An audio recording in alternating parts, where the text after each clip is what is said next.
บ่อยากให้ถือเบาเพราะว่าถือเบามันหยังมันก็เงินของเฮาแม่เพื่อสิหามาได้ทุกกีบเนาะอย่าเทื่อแห้งอย่าเทื่อแท้งกายเฮาเฮ็ดอยู่ซื่อๆใช่ไหมเขาตัดเฮาบ่จะ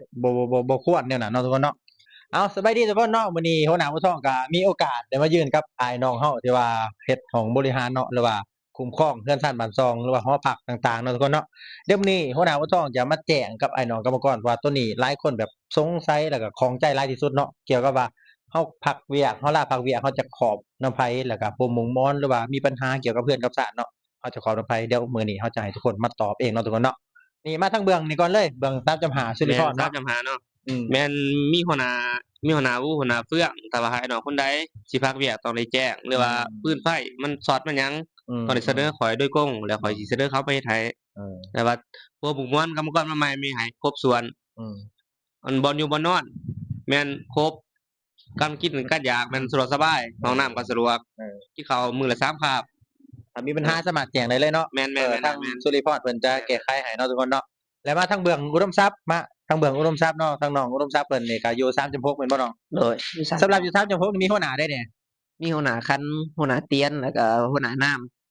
สำหรับพวกอยู่โรงงานเนาะำแม่นถ้าผู้ใดมีปัญหาอิหยังก็สามารถแจ้งน้องได้เนาะแม่นบ่ว่าจะว่าการกินการนอนการไปการมาต่างๆแหละเนาะโดยเพราะว่าเฮาคุ้มครองบุคลากรอยู่นี่เฮาก็เบิ่งแย่งเบิ่งสำหรับการเป็แยงให้เบิดนอยู่เนาะเป็นไข้เป็นหวัดแจ้งม สิพาขึ้นไปหาแพทย์หาหมอเนาะเบิดสำนั้นเนาะนี่อุดมทรัพย์เนาะสามารถแจ้งเพิ่นได้มีกลุ่มอยู่ติน้องมีกลุ่มอยู่ติมีเดี๋ยวมาทางเบื้องนี้ก่อนท่านเอาเบื้องทางอ่า3.4เนาะ3.4ต่อนี่ก็คือโซเซเนาะหลายคนก็คือสิฮู้เพิ่นอยู่ดอกเพราะว่าหน้าตาเพิ่นหล่อแน่หน่อยหนึ่งเก่าคือเก่า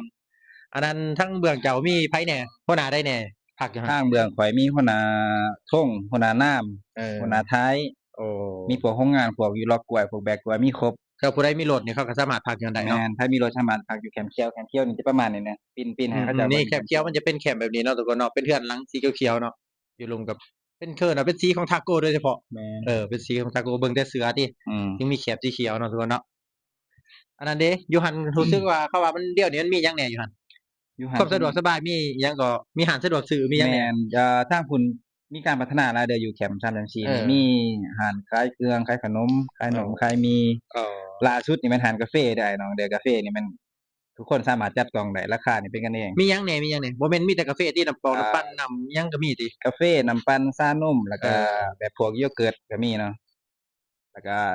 ตัวนี้แม่นเรื่องโฆษณาเนาะหรือว่าเรื่องเวียกเขาเนาะเวียกเขานี่จะเป็นเรื่องตัดเขาตัดน้ำเด้อแล้วก็เรื่องเงินค่าไอ้น้องบ่ครบถ้าบ่ครบนี่สามารถถามคืนได้แล้วก็ให้ข้าพเจ้านี่กวดเบิ่งว่าไอ้น้องได้ครบตัดเขาแล้วบ่ถ้าว่าข้าพเจ้าเฮ็ดผิดพลาดหรือว่าเฮ็ดบ่ถูกไอ้น้องสามารถทักท้วงได้ข้าพเจ้าจะรับผิดชอบในจุดๆนั้นอืมอันนี้เนาะทุกคนเนาะเพราะว่าหลายคนคือ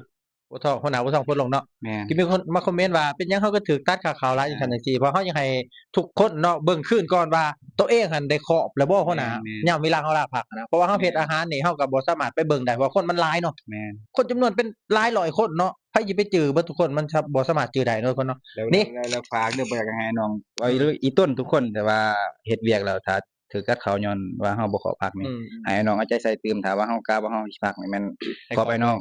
คือข้าพเจ้านี่3จำ4นี่ให้ขอบโดยตรงคือแบบไอ้น้องคนอื่นนี่แพนไปใส่ไอ้น้องติแถม3จำ6 3จำ4จำ5แม่นให้ขอบอีหลีได้อีต้นแบบว่าไอ้น้องเฮ็ดเวียกมามีเมื่อยซ้ำสิได้เงินแบบว่า50,000แสนหนึ่งหั้นน่ะให้น้องเข้าใจว่าจะได้เงินจุดๆนั้นจะใส่ตื่มให้น้องทุกคนเนาะทั้งอ้ายน้องเฮาก็เป็นห่วงอ้ายน้องเบิดทุกคนเนาะบ่แม่นว่าเงินเดือนออกมาแล้วเป็นหยังเฮาคือถูกตัดจังซี่มันบ่แม่นปัญหาตอนเด้อทุกคนเด้อถ้าของค่าใช้จ่ายสามารถคืนมาให้เฮาได้อยู่ของกลางเนาะเดี๋ยวเฮาโอนลมให้มาทางเบื้องวิรัตเนาะทางเบื้องนี้แม่น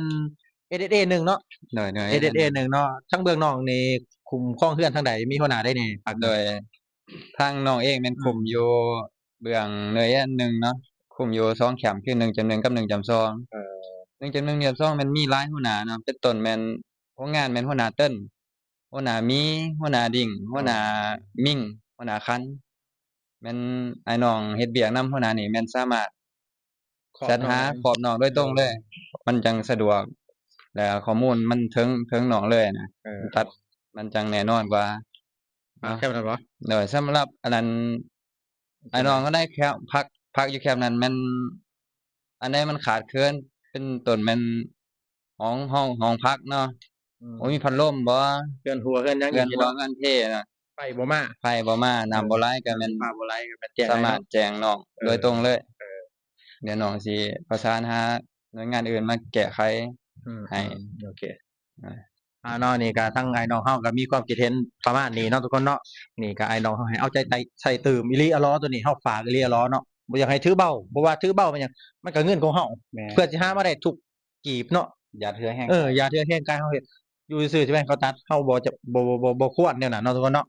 แล้วก็อย่าลืมฝากกดไลค์กดแชร์คลิปนี้ออกไปเนาะให้หลายคนครับผู้ทั่วถึงผู้ที่เข้าใหม่แล้วก็คนเก่าเด้อทุกคนเด้ออย่าลืมกดไลค์กดแชร์ หลายๆเท่าใดให้เงินหลายเท่านั้น โอเคบ๊ายบายทุกคนบ๊ายบายครับ